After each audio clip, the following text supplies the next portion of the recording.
Okay guys, update for the game of the week. A little weird last night, and I'll tell you how that turned out, but something happened that I think will make a good lesson for you this week, and that's how to get back into the groove on a pitch that you have mastered pretty much, but sometimes you just can't find your spot. Last night it hurt me a little bit, gave up a couple of runs that I really shouldn't have, but I'll show you how to fix it because I'm going to fix mine this week, so stay tuned.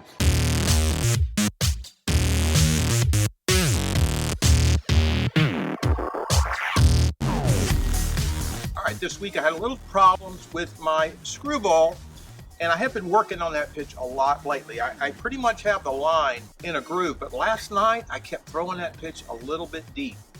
And this is a good thing about working with your catcher. He kept telling me, he says, look man, you're a little deep on that pitch.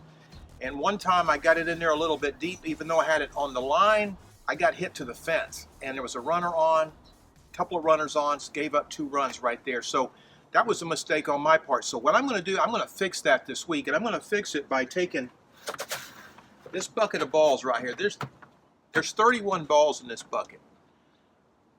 I'm going to throw 10 buckets today. All right? So that's 310 pitches I'm going to throw today. And the thing I'm going to focus on is that screwball hitting the right depth. I'm going to throw to this corner right here. I'm going to take this peg.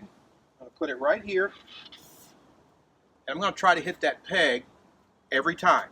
Now, if I miss inside or if I miss over the plate, I don't care. I'm just going to try to groove that distance. So when I throw that pitch, it hits in here. Anywhere along here is going to be fine, as long as the distance is right. And that's the way you should practice. If you're having problems with one element of your pitch, focus on that one element. Isolate it and do whatever you have to do. Set up whatever drill you need to set up. Now here in my pitch, I have different holes already made.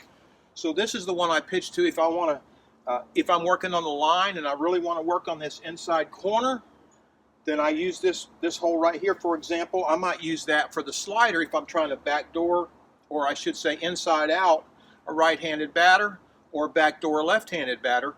I'll practice my line either for my straight pitch or my slider to hit this post.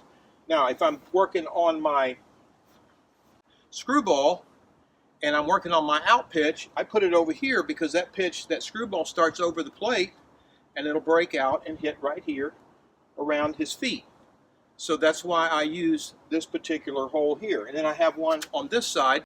This is the one I use to pitch my slider inside on a left-handed batter. So what I do is I isolate spots around the plate, and I put a peg so I can see it from the rubber, and I throw to it, and I see how many times I can hit it. Now, like I said, this week I was having trouble with the distance on my screwball, so that's all I'm going to work on this week. Everything else was working pretty good. You have to find that trouble spot in your pitch and isolate it and work on it. I was hitting my line pretty good, but I was just back here too deep. That means the pitch is coming in a little bit too high, a little bit too easy to handle. So that pitch needs to be down here, coming in, breaking in on his feet. So that's where the peg goes in, and that's where I'm going to throw probably 600 or 700 pitches this week, and then next week we'll have it. So anyway, as far as the game went, it was tie. 5-5. We had a rain out in the bottom of the 5th. We were the home team, and it's like kissing your sister. It was just But anyway, we played well. Gave up some runs in the first inning. Didn't give up any runs in the second, third, or fourth. So we tightened up there defensively and played a good game. Thanks for watching. Isolate that problem spot. Focus on it. Throw lots of pitches at it, and it'll come back around to you. See you next time.